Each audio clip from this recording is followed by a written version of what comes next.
bawat araw ng lipas. Sa aming pagkikibaka ay hindi napapagod.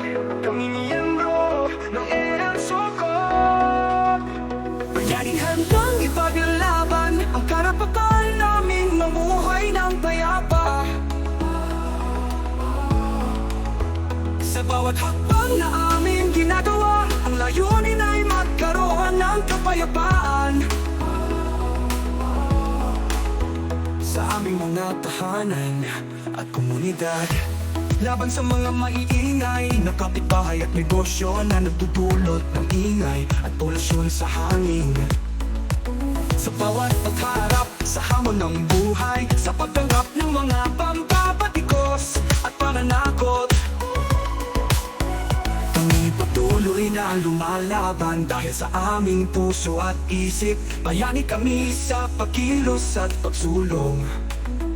Hindi madali ang aming misyon, daming hadlang at hirap naming hinaharap, pero hindi namin hinahayaang maging baliw sa aming pananaw.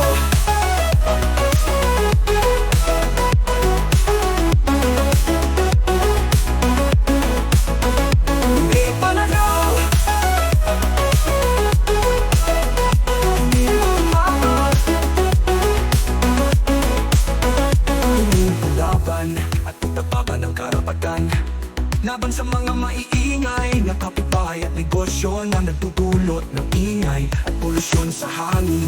Sa bawat pagharap sa hamon ng buhay, sa pagtanggap ng mga pambabatikos at pananakot, kami patuloy na lumalaban dahil sa aming puso at isip. Bayani kami sa pagkilos at pagsulong.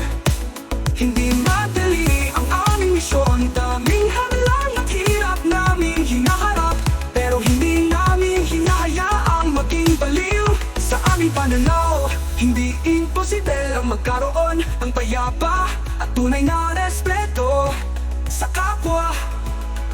Nararanasan namin ang sakit sa puso, sa paulit-ulit na ingay at polusyon sa kapaligiran.